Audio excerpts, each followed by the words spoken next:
وصحبه أجمعين. اللهم صل على سيدنا محمد وعلى آل سيدنا محمد كما صليت على إبراهيم وعلى آل إبراهيم في العالمين إنك حميد مجيد. أعوذ بالله من الشيطان الرجيم. بسم الله الرحمن الرحيم. فأقم وجهك للدين حنيفا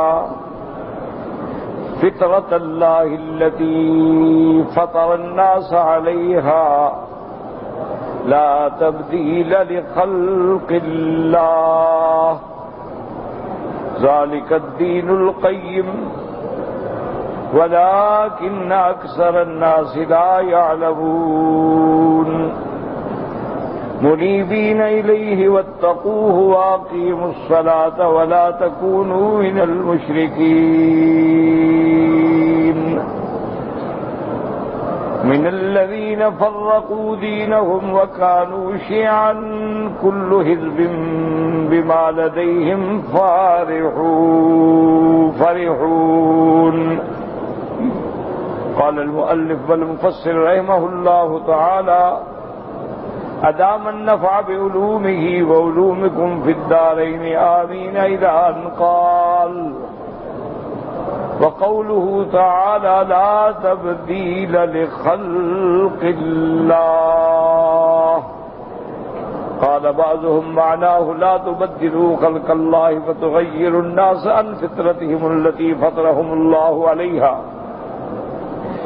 فيكون خبرا بمعنى الطلب، كقوله تعالى: ومن دخله كان آمنا، وهو معنى حسن صحيح. وقال آخرون: هو خبر على بابه، ومعناه أنه تعالى ساوى بين خلقه كلهم في الفطرة على الجبلة المستقيمة، لا يولد أحد إلا على ذلك، ولا تفاوت بين الناس في ذلك. ولهذا قال ابن عباس وإبراهيم النخعي وسعيد بن جبير ومجاهد وإكرمة وقتادة والضحاك وابن زيد رضوان الله عليهم في قوله: لا تبديل لخلق الله، أي لدين الله. وقال البخاري رحمه الله تعالى: قوله لا تبديل لخلق الله لدين الله، خلق الأولين دين الأولين، الدين والفطرة الإسلام. اللہ تبارک و تعالی نے کلام مقدس کی ان آیات مبارکہ میں ارشاد فرمایا ہے: بظاہر یہ خطاب جو ہے اور حکم جو ہے میرے آقا محبوب دو عالم سیدنا محمد مصطفیٰ صلی اللہ علیہ وسلم کو، کہ اللہ نے فرمایا: فَأَقِمْ وَجْهَكَ لِلدِّينِ حَنِيفًا، اپنے چہرے کو سیدھا کیجیے اللہ کے لیے. فطرت اللہ التي فطر الناس علیہا، اللہ اسی فطرت پہ پیدا فرماتے ہیں. لا تبدیل لخلق اللہ، اللہ کے دین کو نہ بدلیں. اور اس کے بعد فرماتے ہیں: ذالک الدین القیم، یہی دین، یہی اسلام، یہی فطرت جو ہے صحیح دین ہے. وَلَٰكِنَّ أَكْثَرَ النَّاسِ لَا يَعْلَمُونَ.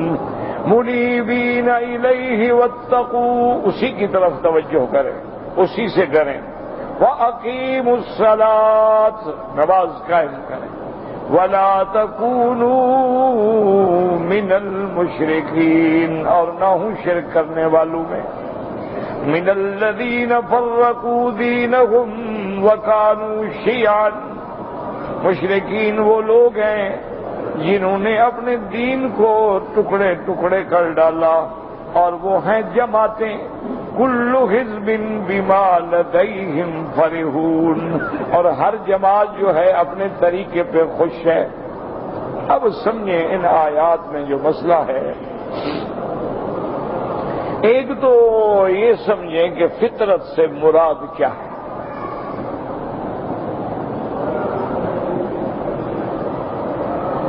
اللہ نے جو ارشاد فرمایا ہے کہ فطرت اللہ التی فطر الناس علیہا، تو فطرت سے کیا مراد؟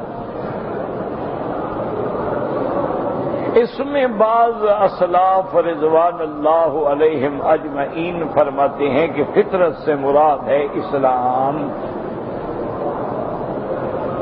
فطرت سے مراد ہے دین، اور دین سے مراد اسلام، کہ ان الدین عند اللہ الاسلام۔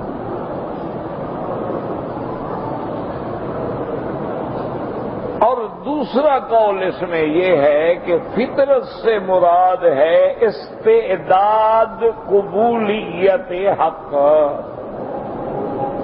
بات سمجھیں ذرا، مشکل آیت ہے۔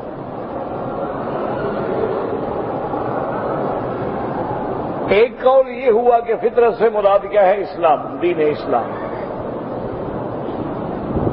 اور دوسرا قول ہے کہ فطرت سے مراد ہے کہ وہ استعداد جو اللہ نے ہر بندے میں رکھی ہے کہ وہ اگر اس استعداد کو استعمال کرے تو حق کو پہچان سکے۔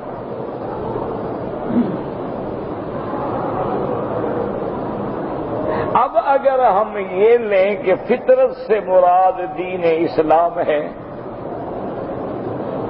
اور یہ قول بھی حضرت ابن عباس کا قول ہے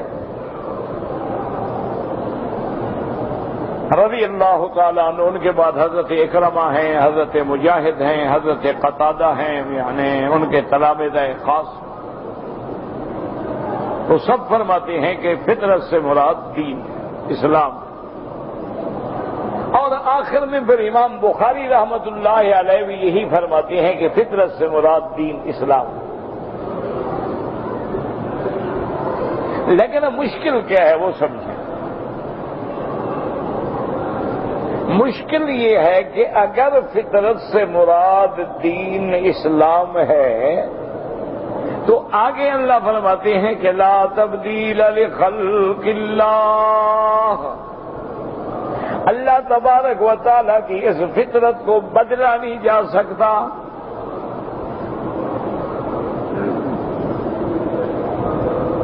تو اگر فطرت سے اسلام مراد ہے اور بدلا نہیں جا سکتا تو پھر اس حدیث کا کیا معنی ہوگا کہ حضور فرماتے ہیں کہ ہر پیدا ہونے والا بچہ دین فطرت پہ پیدا ہوتا ہے۔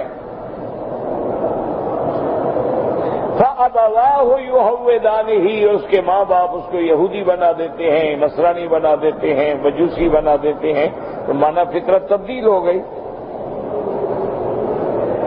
کہ پیدا تو اللہ نے اس کو اسلام پہ کیا تھا، لیکن اس کو ماں باپ نے یہودی بنا دیا،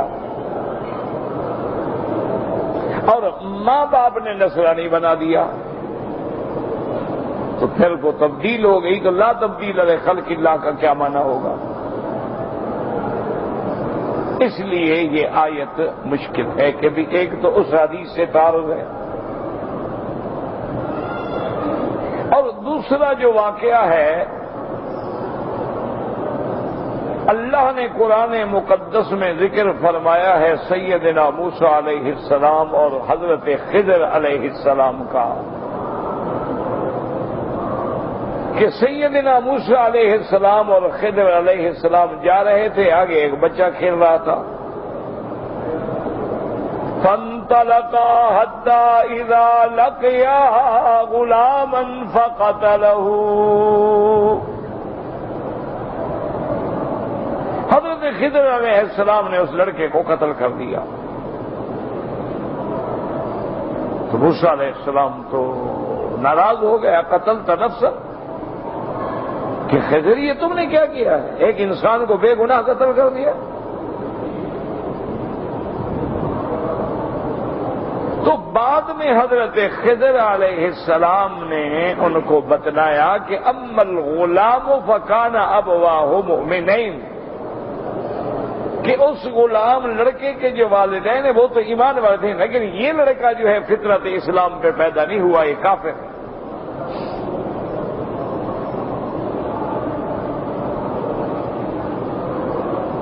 فَخَشِينَا أَن يُرْهِقَهُمَا، تو کہیں یہ بدبخت جو ہے والدین کے کفر کا بھی ذریعہ نہ بن جائے، اس لیے اللہ نے حکم دیا کہ اس کو ختم کرو۔ تو ہر مولود جب فطرت اسلام پہ پیدا ہوتا ہے تو وہ بچہ کیسے پیدا ہو گیا غیر اسلام پہ؟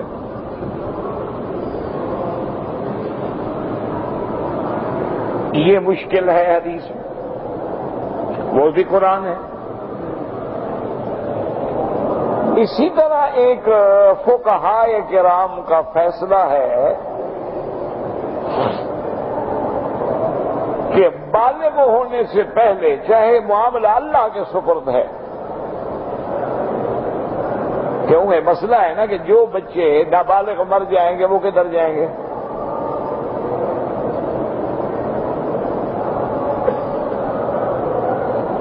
کیونکہ وہ تو بالغ ہوئے نہیں بیچارے، ان پر تو تکلیف شروع ہی نہیں ہوئی، پہلے مر گئے۔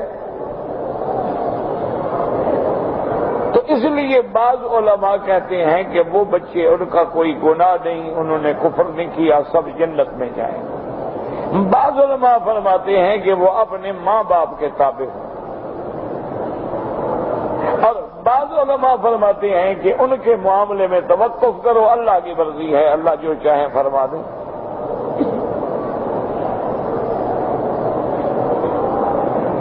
اس لیے فقہا کہتے ہیں کہ مثلا ایک بچہ ہے بالغ نہیں ہوا لیکن ایک ہندو کے گھر میں، تو ہم اس کا جنازہ نہیں پڑھیں گے۔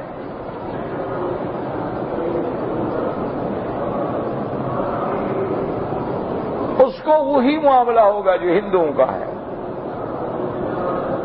اگر ایک مسلمان کا بچہ ہے اور وہ بلوغت سے پہلے مر گیا ہے تو ہم اس کا معاملہ مسلمان اسلام والا کریں گے، یعنی اس کو کفن دیں گے، دفنائیں گے، جنازہ پڑھیں گے، سب کچھ کریں گے۔ تو اس سے معلوم ہوا کہ ہر بچہ اپنے والدین کے تابع ہو گیا۔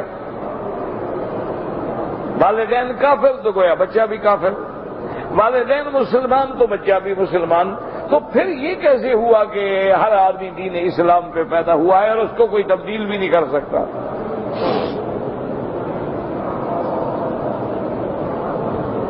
تو مسئلے کو سمجھیں، یہ بڑا مشکل مسئلہ ہے اس آیت مبارک میں، کیونکہ اللہ نے دو چیزیں فرمائی، فطرت اللہ التی فطر الناس علیہا لا تبدیل لخلق اللہ ذالک الدین القیم، اور دین قیم اسلام ہے۔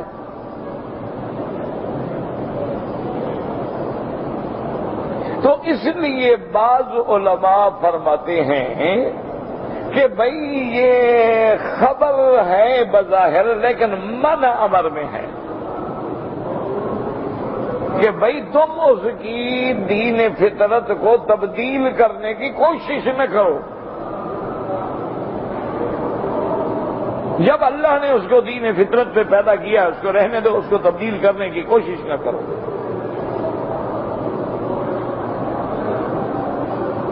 اور بعض علماء نے وہی دوسرا جواب دیا کہ استعداد اللہ نے ہر بچے میں رکھی ہے کہ اگر وہ اس استعداد کو اسلام کے لیے استعمال کرے تو دین اس حق کو سمجھ سکتا ہے۔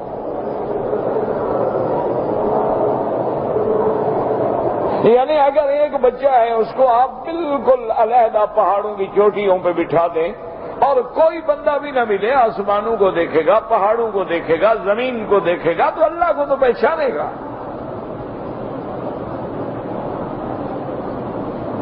آج بھی آپ دنیا میں دیکھ لیں کہ یہودی ہو، نصرانی ہو، پارسی ہو، مجوسی ہو، ہندو ہو، سکھ ہو، کسی نہ کسی حال میں خدا کو مانتا ہے۔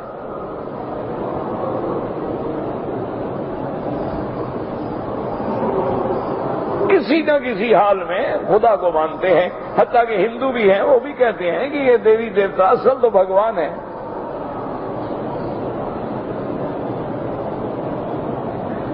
حتیٰ کہ سکھ ہیں وہ تو اتنے تک آگے چلے جاتے ہیں نا، وہ کہتے ہیں گرو نانک تو مکے مدینے میں بھی گیا تھا، وہ تو جیسے نبی ہوتے ہیں وہ بھی نبی تھا۔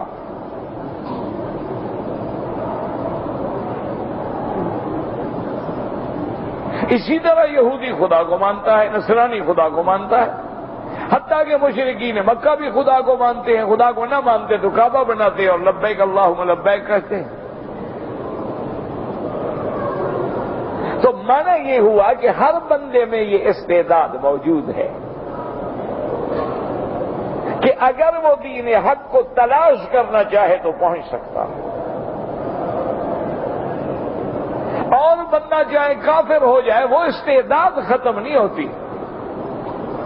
بات کو سمجھیں اچھی طرح، کیوں اللہ نے جو استعداد رکھی ہے اس کو کوئی خط لا تبدیل لخلق اللہ۔ اس کی مثال ایسے ہے کہ جیسے حضرت اکرمہ رضی اللہ تعالی عنہ فرماتے ہیں کہ کفر کے زمانے میں اپنے رشتہ دار اور بڑے بڑے مکے کے رئیسوں کے ساتھ کشتی میں سفر کر رہا تھا اور طوفان آیا تو کشتی ڈولنے لگی کہ ابھی ڈوب گئی۔ کہتے ہیں کہ پہلے تو سب نے پکارا کہ لات عزا حبل منات فلاں فلاں، دیکھا کہ بھئی اب تو ہم نہیں بچتے، اب تو کشتی گئی۔ جب یقین ہو گیا مرنے کا اور ڈوبنے کا تو کہنے لگے یا رب محمد، محمد مصطفیٰ کے خدا اب تو ہماری مدد کر۔ بعد نے کہا یا اللہ، اللہ ہماری مدد کر۔ تو حضرت اکرمہ فرماتے ہیں کہ میرے دل میں اسی وقت بات آ گئی کہ جو خدا دریاؤں میں مدد کرتا ہے باہر بھی پھر وہی کرتا ہے، باقی سب جھوٹ ہے۔ وہ استعداد تھی نا اندر، وہ استعداد جو ہے وہ جاگ پڑی۔ جیسے یوں مثال دو کہ ایک چنگاری ہوتی ہے، وہ راکھ میں پڑی ہے، پنکھا کرو تو وہ ابھر جاتی ہے، اس کو بھی آگ بھڑک اٹھتی ہے۔ یہی وہ وجہ ہے کہ آج لاکھوں کی تعداد میں لوگ اسلام کو قبول کر رہے ہیں۔ یہی وجہ ہے کہ آپ جب کسی کے ساتھ بیٹھ کے دلائل سے بات کریں اور حقائق سے بات کریں تو وہ اسلام کی سچائی اور حقانیت کو ماننے کے لیے تیار ہو جاتے ہیں۔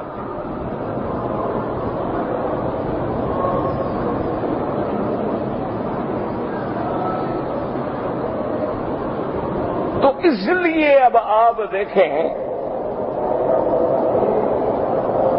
کہ استعداد استعداد دین اسلام کو قبول کرنے والی جو ہے وہ اللہ نے سب میں رکھی۔ اب یہ اگر کوئی استعداد کو استعمال نہ کرے، اب دیکھیں نا اللہ نے آپ کو آنکھیں دی ہے دیکھنے کے لیے، آپ ایسے بند کر دیں تو اس کا کیا علاج ہے؟ اللہ نے آپ کو پاؤں دیے ہیں چلنے کے لیے، آپ کہیں نہیں جی میں تو نہیں چلتا، استعداد تو ہے چلنے کی نا، استعمال کرو، تمہاری مرضی۔ تو اس لیے اب مانا اچھا، اب اس میں اشکال بھی کوئی نہیں۔ جنہوں نے کہا دین اسلام وہ بھی ٹھیک ہے، جو استعداد ہے وہ بھی تو دین اسلام تک پہنچنے کی استعداد ہے، تو لہذا دونوں قول جو ہے وہ جمع بھی ہو جاتے ہیں۔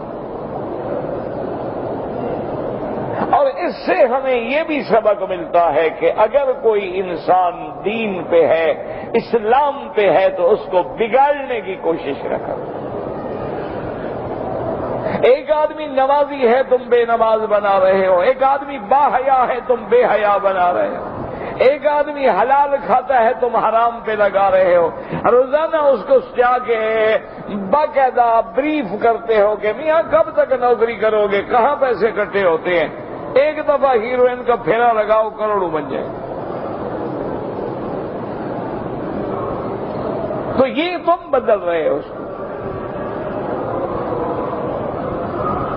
تم جا کے اس کے دماغ میں یہ شیطانی خیالات بٹھاتے ہو، او یار چھوڑو یار، مولوی کہتے ہیں فلم نہ دیکھو، زنا نہ کر، فلانا آدمی دیکھو فلموں میں کام کرتا تھا، بڑا وہ زانی تھا، شرابی تھا، فاسق تھا، فاجر تھا، دیکھو کلمہ پڑھ کے مر گیا، خاتمہ ایمان بھی ہو گیا، چھوڑو یار۔ اور دیکھو جی فلاں آدمی بڑا مولوی بنتا تھا، اتنی بڑی داڑھی تھی، وہ جھوٹا پیر بنا ہوا پکڑا گیا۔ تو یہ ہے اس کو بدلانا، اپنے راستے سے ہٹانا، کہ اس کے دماغ میں کیڑا بھرتے ہو، اس کے دماغ کو غلط راستے پہ چلاتے ہو۔ اور یار یہ کون سی بات ہوئی کہ اگر مولوی خطبہ پڑھے اور دو گواہ سن لیں ایجاب قبول ہو جائے، وہ تو عورت حلال ہو جائے، اور جو عورت ہمارے ساتھ راضی ہے ہم اس کے ساتھ راضی ہیں، پھر کیا ہو گیا؟ وہ یار وہ بھی تو ایجاب قبول ہے نا، کہ میں نے یہ ہمیں قبول کیے ہوئے تب بھی تو ہمارے ساتھ جا رہی ہے نا۔ یہ ہے تبدیل کرنا، کہ اس کو تم بدل رہے ہو۔ اللہ فرماتا ہے میرے بندوں کو دین حق سے نہ بدلو، ان کی اس استعداد کو نقصان نہ پہنچاؤ۔ اگر وہ صراط مستقیم پہ ہے تو ان کو رہنے دو، اگر ان کو تم بہکاؤ گے بھٹکاؤ گے تو قیامت تک پھر سارا عذاب جو ہے وہ تم پر بھی آئے۔ اس لیے اللہ پاک نے فرما دیا کہ دین فطرت میں ہم پیدا کرتے ہیں، کیونکہ اللہ ظلم سے پاک ہے۔ اللہ نے تو ہر بچے کو دین پہ پیدا کیا نا، بچہ ہے بچی ہے اس کو دین پہ پیدا کیا۔ اسی لیے علماء فرماتے ہیں کہ برے لوگوں کی صحبت اختیار نہ کرو۔ اسی لیے اولیاء اللہ کہتے ہیں کہ بھئی اس بندے کو اگر ٹھیک کرنا ہے معاشرے سے کاٹ لو، گھر سے کاٹ لو، دوستوں سے کاٹ لو، اس کو بٹھاؤ اپنے پاس۔ اسی لیے بعض جماعتیں کہتی ہیں بھائی گھر چھوڑ کے ہمارے ساتھ نکلو باہر۔ منع یہ ہوتا ہے کہ یہ اپنے ماحول سے بالکل نکل جائے۔ جب اپنے ماحول سے نکل جائے گا، نماز وقت پہ پڑھے گا، کھانا وقت پہ کھائے گا، رزق حلال ہوگا، رات کو ساتھی تہجد کے لیے جاگیں گے ان کو بھی جگائیں گے، وہ اشراق پڑھیں گے وہ بھی اشراق پڑھے گا، وہ قرآن پڑھیں گے وہ بھی قرآن، تو لازمی بات ہے کہ اصلاح ہوگی۔ اسی طرح اگر آپ اپنے کسی نوجوان بچے کو برے لوگوں کے ساتھ بھیج دیں، گانے والوں کے ساتھ بھیج دیں، فلم والوں کے ساتھ بھیج دیں، اور نیو ایئر منانے والوں کے ساتھ بھیج دیں، اور کافروں کی عادات کی طرف بھیج دیں، شرابیوں کے ساتھ بھیج دیں، افیمیوں کے ساتھ بھیج دیں، لازمی بات ہے کہ برباد ہوگا۔ تو اس لیے اللہ پاک نے اس آیت مبارک میں یہ فرمایا، اور اس کے بعد فرماتے ہیں منیبین الیہ، ہر حال میں اسی کی طرف توجہ کرو، واتقوا، اور ہر بات میں اللہ سے ڈرو کہ یہ حلال ہے یہ حرام ہے، وَأَقِیمُوا الصَّلَاةَ، اور نماز قائم کرو۔ قائم کرو کیا مانا؟ یعنی نمازوں کو اپنے اوقات میں ادا کرو، اور شرائط و ارکان کے ساتھ پورا پورا حق ادا کرو۔ یہ نہیں کہ ٹکرے مارو، یہ نہیں کہ سورج نکلنے کے قریب آ جائے تو فجر پڑھ رہے ہو، اور سورج ڈوبنے کے قریب آ جائے تو اب جناب عصر کے لیے کھڑے ہو کر پھر اللہ اکبر اللہ اکبر ٹکرے میں نہ۔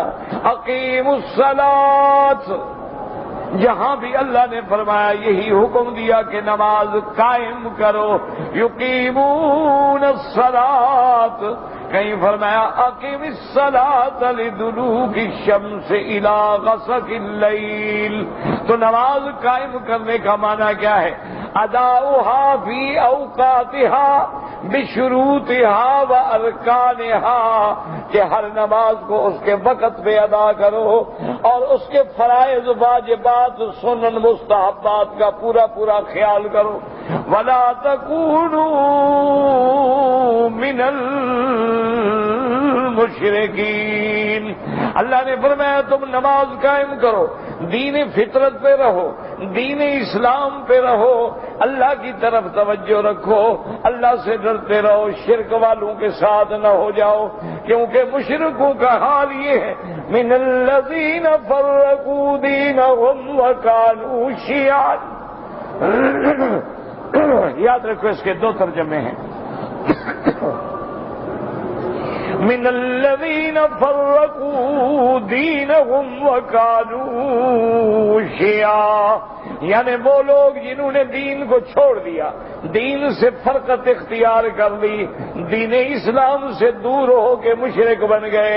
اور بعض علماء فرماتے ہیں فرقوا مانا ٹکڑے ٹکڑے کر دیا، کیا مطلب کہ کوئی جو ہے وہ بتوں کے پجاری بن گئے، کوئی سورج کے پجاری بن گئے، کوئی ستاروں کے پجاری بن گئے، کوئی آگ کے پجاری بن گئے، کسی نے حضرت عیسیٰ کو خدا کا بیٹا بنا لیا، کسی نے حضرت عزیر کو اللہ کا بیٹا بنا لیا۔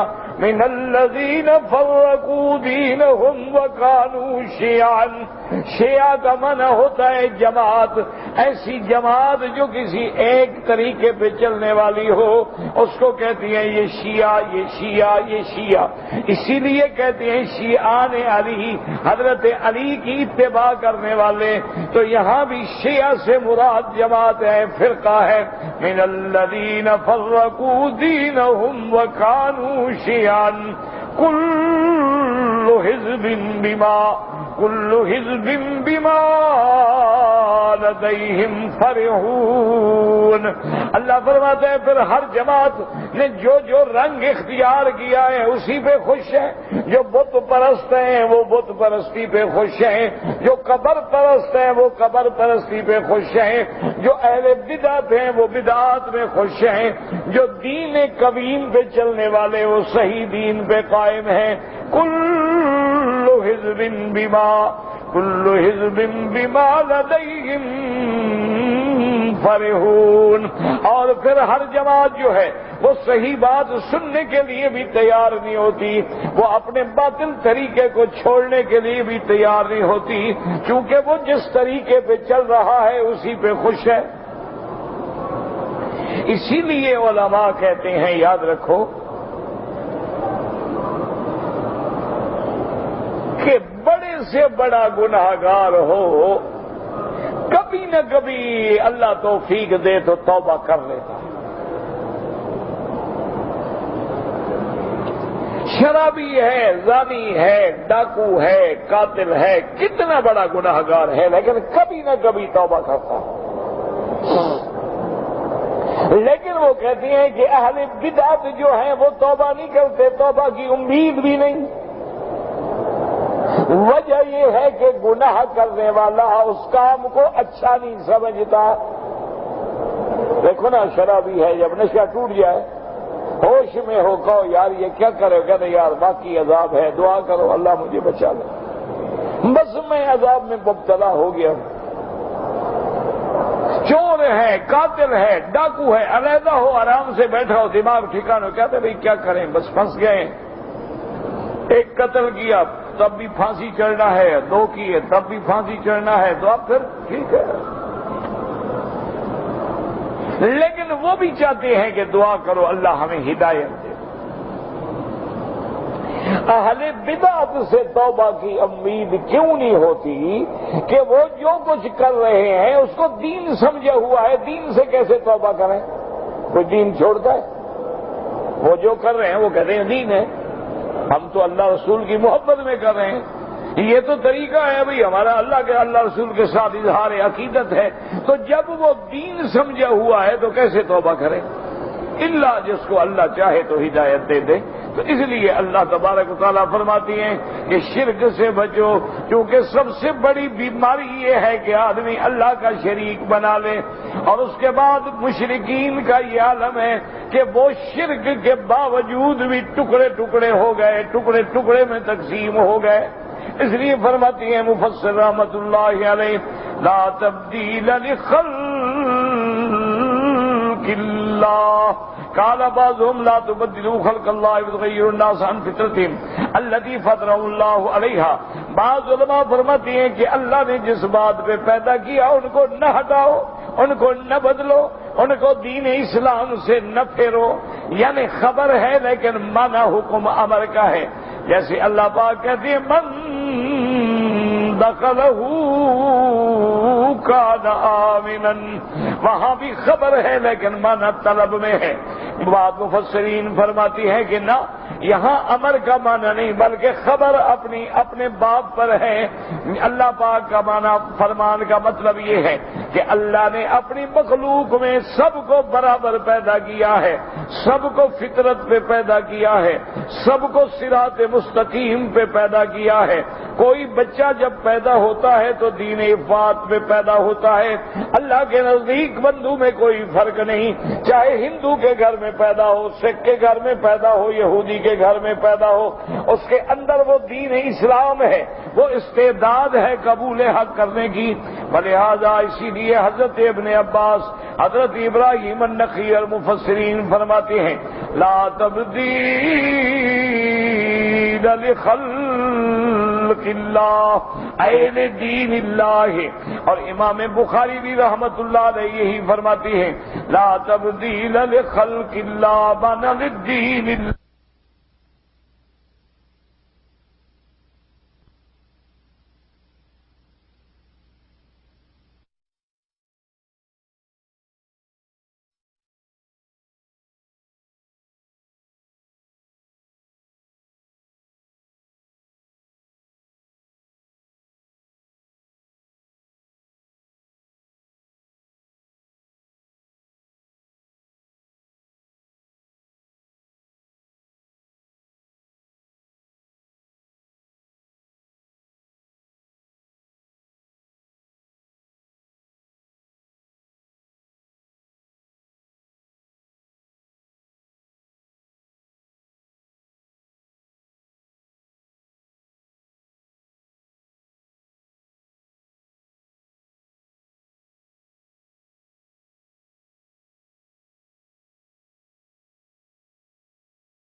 اس کے بعد ہیں سب وہی دین اولین پہ ہیں.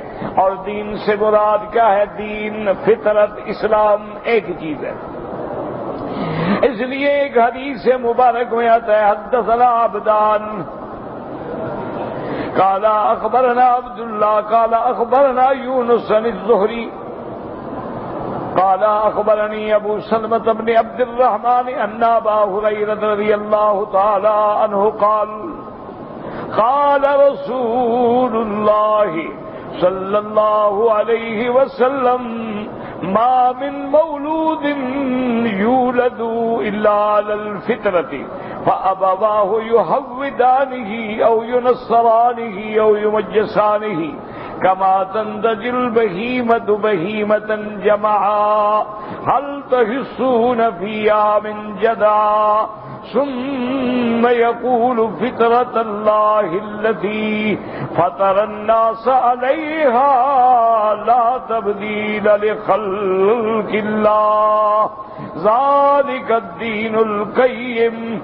ورواه مسلم الذي عبد الله بن وهب عن يونس بن يزيد الإيلي عن الزهري به وأخرجاه أيضا من حديث عبد الرزاق عن معمر بن أبي هريرة رضي الله تعالى عن النبي صلى الله عليه وسلم. ففي معنى هذا الحديث قد وردت أحاديث عن جماعة من الصحابة فمنهم الأسود بن السري التميمي.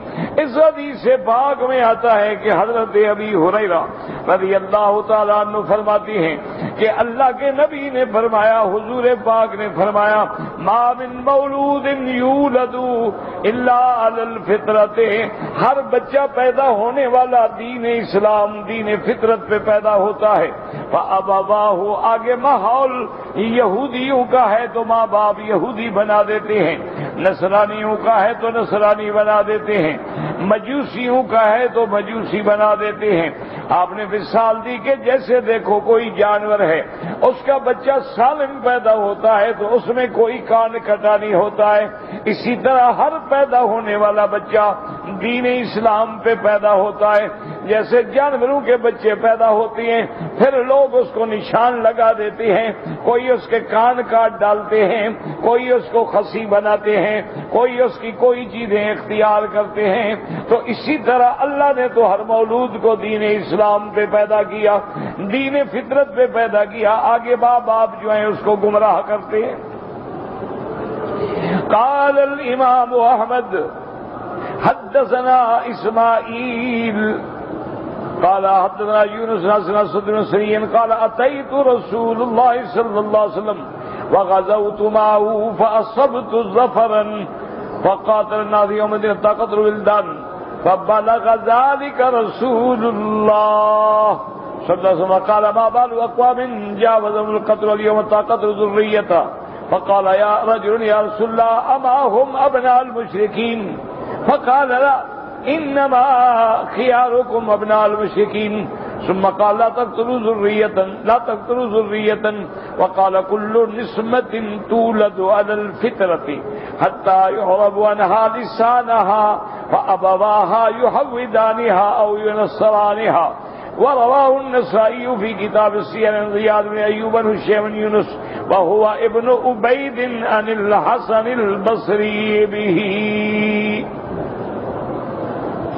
اس حدیث پاک میں آتا ہے کہ اسود ابن سری التمیمی کہتے ہیں، یہ صحابی، کہ میں حضور کی خدمت میں آیا، میں حضور کے ساتھ رہا، میں نے حضور کے ساتھ شریک ہو کے جہاد میں حصہ لیا، غزوات میں حصہ لیا. غزوہ کہتی ہیں ایسا جہاد جس میں حضور پاک خود بھی شریک ہوں. کہتی ہیں کہ ہم ایک جگہ پہنچے، فقاتل الناس یومئذ، اس دن مسلمانوں نے جہاد میں بڑی بے جگری دکھائی، مشرکین کو قتل کیا، حتیٰ کہ مشرکین کے بچوں کو بھی قتل کر دیا. اب جب حضور کو یہ خبر پہنچی، حضور نے فرمایا کیا حال ہے لوگوں کا کہ لوگوں کے بچوں کو قتل کرتے ہو؟ ہم نے فرمایا یہ کیا جہاد ہے کہ لوگوں کی اولاد کو قتل کرے؟ انہوں نے کہا یا رسول اللہ ہم ابناء المشرکین، وہ اولاد تو مشرکوں کی ہے، مشرکوں کے لڑکے ہیں. آپ نے فرمایا تمہیں کیا پتا ہے کہ یہی مشرکین کی اولاد کل کو مسلمان ہو کے خیار بن جائے، کیونکہ اللہ نے تو سب کو دین فطرت پہ پیدا کیا ہے۔ کل مولود یولد علی الفطرت، آپ نے فرمایا خبردار لا تقتلوا الذریۃ، لا تقتلوا الذریۃ، خبردار کسی کے بچے کو قتل نہیں کرنا۔ کہ بڑے سے مقابلہ ہے، بچوں کو کیوں مارتے ہو سکتا ہے کل یہی بچے دین اسلام پہ آ جائیں، کیونکہ ہر کسی کو اللہ نے دین اسلام پہ پیدا کیا۔ اس لیے حضور نے فرمایا کل نسمۃ، ہر روح، ہر بچہ تولد علی الفطرہ، اس کو اللہ دین اسلام پہ پیدا کرتی ہے۔ حتیٰ یعرب لسانہا، جب وہ بولنے لگتا ہے، سمجھدار ہو جاتا ہے۔ ماں باپ یہودی ہے تو اس کو بھی یہودی بنا دیتے ہیں، ماں باپ نصرانی ہیں تو نصرانی بنا دیتے ہیں، ماں باپ مجوسی ہیں تو مجوسی بنا دیتے ہیں۔ اس کو امام نسائی رحمت اللہ علیہ نے انہوں نے بھی روایت فرمایا ہے، ومنہم جابر بن عبد اللہ الانصاری قال الامام احمد حدثنا هاشم قال حدثنا ابو جعفر عن الربيع بن انس عن الحسن عن جابر بن عبد الله رضي الله تعالى عنه قال قال رسول الله صلى الله عليه وسلم كل مولود يولد على الفطرة حتى يربن لسانه فإذا برهن لسانه إما شاكرا وإما كفورا۔ حضرت جابر بن عبداللہ فرماتی ہیں کہ حضور پاک نے فرمایا کہ ہر بچے کو اللہ دین اسلام پہ پیدا فرماتے ہیں، جب وہ بولنے لگتا ہے، سمجھدار ہو جاتا ہے، پھر اللہ کی شان ہے، یا وہ ایمان والوں میں ہوتا ہے یا کافروں میں ہو جاتا ہے، ورنہ ہر کسی کے اندر استعداد دین حق قبول کرنے کی موجود ہے۔ اللہ ہم سب کو دین پہ قائم رکھے اور دین اسلام پہ ہی خاتمہ نصیب فرمائے۔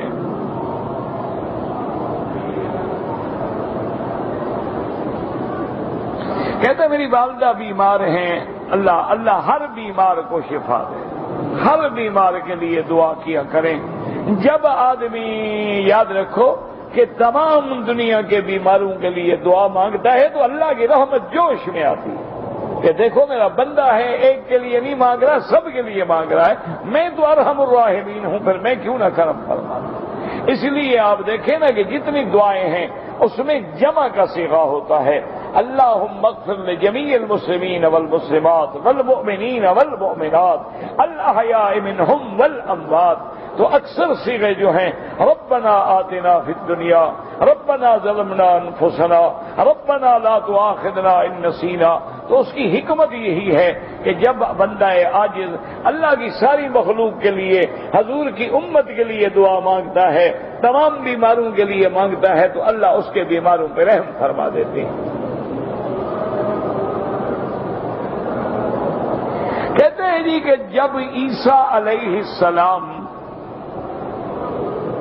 اس دنیا میں آئیں گے، آسمانوں سے نزول فرمائیں گے، تو چار امام جو آج کل ہیں، امام ابو حنیفہ، امام شافعی، امام مالک، امام احمد بن حنبل، وہ کس کے طریقے کو اختیار کریں گے؟ یہ سوال نہیں ہے، بات کو سمجھیے، یہ طنز ہے ائمہ پر۔ اور سوال کرنے والے کو میرے خیال میں اللہ نے عقل سے بھی محروم کیا ہے، کیونکہ ائمہ سے بغض ہے تو عقل کہاں سے آئے؟ جب اللہ کا نبی موجود ہو اس کو کسی امام کے پیچھے چلنے کی کیا ضرورت ہے؟ اللہ نے آپ کو عقل نہیں دیا؟ بھئی ائمہ کے پیچھے تو ہم جیسوں کو چلنے کی ضرورت ہے کہ ہمارے پاس علم نہیں ہے، ہمیں اتباع کرنی ہوگی۔ فاسألوا اہل الذکر ان کنتم لا تعلمون، کہ اگر تمہیں علم نہ ہو تو پھر علم والے سے پوچھو۔ اسی لیے ہمیں حکم دیا گیا ہے اہدنا الصراط المستقیم، ہمیں سیدھے رستے پہ چلا۔ تو سیدھا رستہ کہا، لیکن فرمایا صراط الذین انعمت علیہم، ان لوگوں کے رستے پر جن پہ تو نے انعام فرمایا ہے۔ وہ انعام والا گروہ کون ہے؟ اولئک الذین انعم اللہ علیہم من النبیین والصدیقین والشہداء والصالحین وحسن اولئک رفیقا. تو اس میں نبی ہے، صدیق ہیں، شہید ہیں، صالحین. اب دیکھیں جب حضور مدینے میں موجود تھے جو بھی مسئلہ پیش آتا حضور سے پوچھ لیتے، لیکن جو لوگ یمن میں موجود تھے وہ ابھی موسیٰ اشعری سے پوچھتے تھے، حضور سے نہیں پوچھتے تھے. جو لوگ یمن میں تھے وہ حضرت معاذ بن جبل سے پوچھتے تھے. جو لوگ اس زمانے میں کسی دوسرے شہر میں تھے، کوفے میں تھے، تو عبداللہ ابن مسعود سے پوچھتے تھے. تو اس لیے سمجھو جب اللہ کا نبی موجود ہو تو کسی اور سے مسئلے پوچھنے کی کیا ضرورت ہے، اور اللہ کے نبی کو کسی امام کے پیچھے چلنے کی کیا ضرورت؟ تو خود امام الانبیاء، وہ تو خود امام ہے امت کا.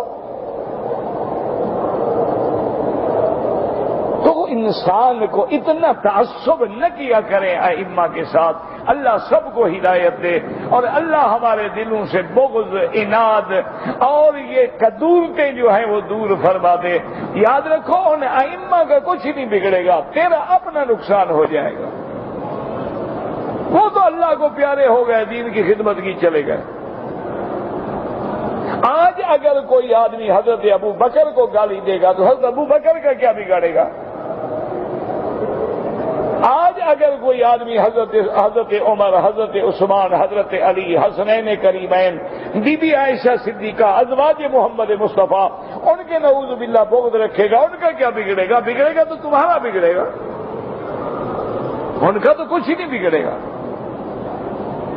اسی لیے جیسے مثلا آج کوئی تفسیر کا مسئلہ دیکھنا ہو ہم ابن کثیر کھولتے ہیں. حضور کے زمانے میں تو ابن کثیر نہیں تھی. آج اگر ہمیں کوئی حدیث دیکھنی ہو تو ہم بخاری شریف، مسلم شریف، اسی طرح سنن نسائی، سنن ترمذی، سنن ابن ماجہ، سنن ابی. حضور کے زمانے میں ایک کتاب ہی نہیں تھی اور نہ یہ جمع کرنے والے لوگ تھے. پھر ان کی بات ہم کیوں مانیں؟ اس لیے کہ وہ بات اپنی نہیں کرتے، حضور کی حدیث بیان کرتے ہیں. اسی طرح ائمہ کرام جو ہیں وہ یہ نہیں کہتے کہ میرا مذہب ہے، یہ میرا قول ہے، یہ میرا طریقہ ہے. وہ اللہ کے نبی کے فرمان کو سمجھا دیتے ہیں. گلدستہ بنا کے پھولوں کا جمع کر کے امت کے سامنے رکھ دیا ہے. ورنہ تو پھول کھلا ہوتا ہے، کہیں گلاب ہے، کہیں چنبیلی ہے، کہیں چمپا ہے، کہیں دن کا راجا ہے، کہیں رات کی رانی ہے. جب گلدستہ بن جائے تو پھول سامنے آ گئے. میرے مدنی کے پھول کھلے ہوئے تھے، محدثین نے جمع کر کے سمجھا کے گلدستہ بنا دیا. وہ اپنی بات تو نہیں کہتے ہیں. اللہ ہدایت دے. کیوں اتنا دلوں میں بغض رکھا ہوا ہے تم لوگوں نے؟ انا للہ و انا الیہ راجعون.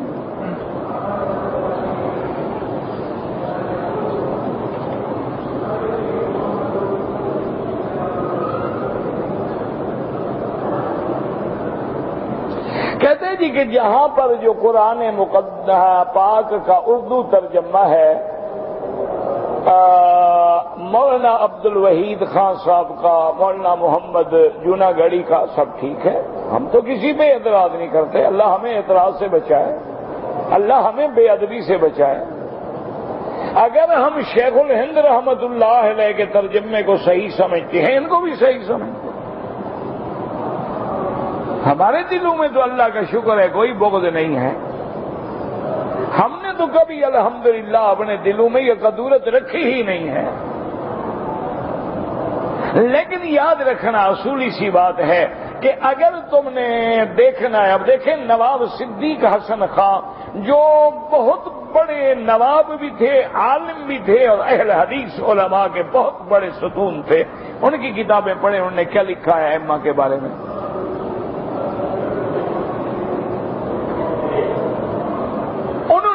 کتنی تعریفیں فرمائی ہیں. کیوں؟ ان کے بغیر تو کوئی چارہ ہی نہیں ہے نا. کوئی آدمی باہر نکل ہی نہیں سکتا.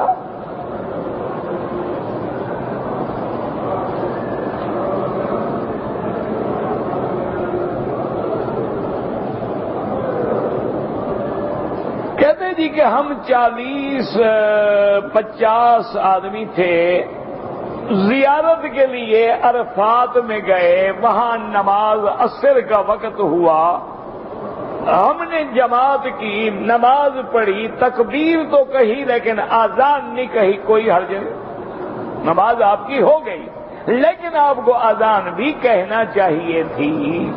آئندہ اگر موقع ملے تو اذان بھی کہیں، بلکہ اکیلے بھی ہو تو بھی اذان کہہ دیا کرو، اللہ کے فرشتے تو ہوتے ہیں نا،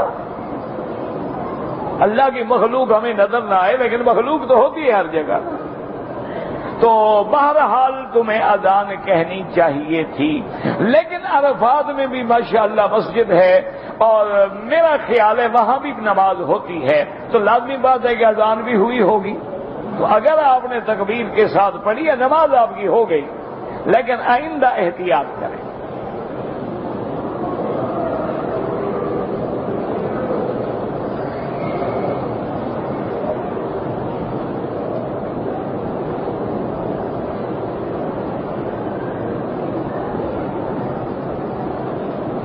یہ مجھے تو سمجھ نہیں آیا، تم نے 3 دوست ہیں اور تینوں دوستوں کا حال الگ ہے۔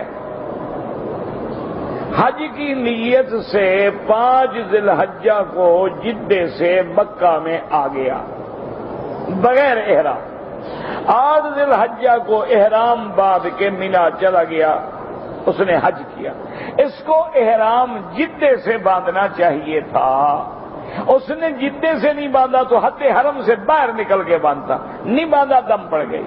تمہارے پہلے دوست کا تو مسئلہ یہ ہوا کہ ایک بکری دم ادا کرے۔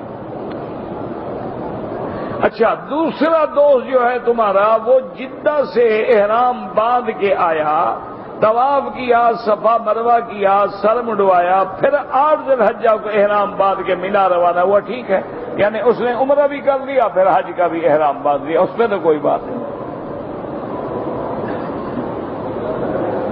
تیسرا آدمی جدے سے بغیر احرام کے آیا، مکہ میں رہا، پھر مسجد عائشہ سے عمرہ کیا، 8 ذی الحج کو احرام باندھ کے مینا چلا گیا، لیکن 8 ذی الحج کو احرام کہاں سے باندھا؟ اگر اس نے بھی مکے سے باندھا ہے تو دم پڑ گئی، کہ وہ جدے کے رہنے والا ہے، اس کو جدے سے باندھنا چاہیے تھا۔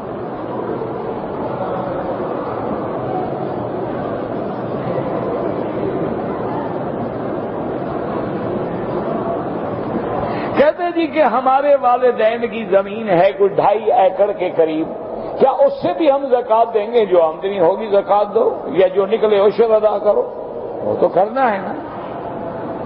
ہاں، اگر آمدنی جو زمین کی ہے اور جو تمہاری تنخواہ ہے وہ گھر پہ خرچ ہو جاتی ہے، کچھ نہیں بچتا، کوئی زکوٰۃ نہیں۔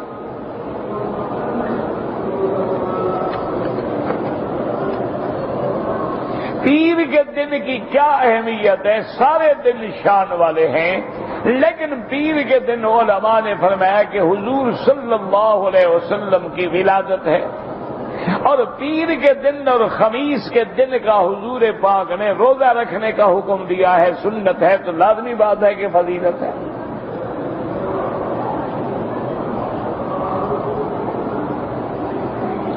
میں مکے میں رہتا ہوں، ہر روز 2 طواف کرتا ہوں، تو مجھے بتانے کی کیا ضرورت ہے؟ تم 2 کرو یا 10 کرو، کوئی ضروری ہے کہ لوگوں کو بھی بتاؤ؟ اپنی عبادت کا اظہار نہ کیا کرو، ریا ہو جاتا ہے۔ اللہ جتنا توفیق دے تم جانو، تمہارا خدا جانے۔ بہرحال کسی کے لیے طواف کرو، اپنے لیے اس کے لیے دعا کرو۔ والد میرے فوت ہو گئے، ان کو بھی آپ طواف کا ثواب دے سکتے ہیں، قرآن پڑھیں، دعا کریں، ان کے لیے صدقہ بنائیں، کوئی مسجد بنائیں، مدرسہ بنائیں، کوئی نل لگوا دیں، کوئی پانی کا انتظام کر دیں۔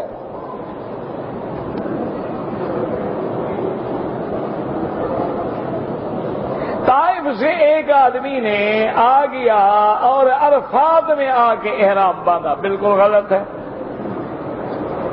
حج بھی نہیں ہوتا، عرفات سے کیسے احرام باندھا؟ اس کو لازمی بات ہے کہ طائف سے احرام باندھتا، اگر طائف سے نہیں باندھا تھا تو کم از کم حدود عرفات سے تو باہر سے باندھتا نا۔ بہرحال اگلے سال انشاءاللہ پھر عالم سے پوچھ کے صحیح حج کریں۔ اصل مشکل یہ ہوتی ہے کہ لوگ حج کر کے مسئلے بعد میں پوچھتے ہیں۔ آدمی مسئلہ پہلے پوچھے کہ جناب میں نے اس سال حج کرنا ہے، میں جدے میں رہتا ہوں، میں طائف میں رہتا ہوں، میں جناب مکے میں رہتا ہوں، میں جناب مدینے میں رہتا ہوں، میں نے حج کرنا ہے، کیسے حج کروں؟ تو کسی عالم کے پاس جا کے یا حج کی کتاب لے کر اس کو 2 3 4 5 دفعہ پڑھیں تو انشاءاللہ مسئلہ سمجھ آ جائے گا۔ ایک دفعہ پڑھنے سے سمجھ نہیں آتا، ہمیشہ یاد رکھیں، کوئی بھی کتاب لے لیں اس کو بار بار پڑھیں، جو سمجھ نہ آئے نشان لگا لیں، عالم کے بعد لے جائیں کہ جناب یہ میں نے پڑھا، یہ سمجھ نہیں آئی بات۔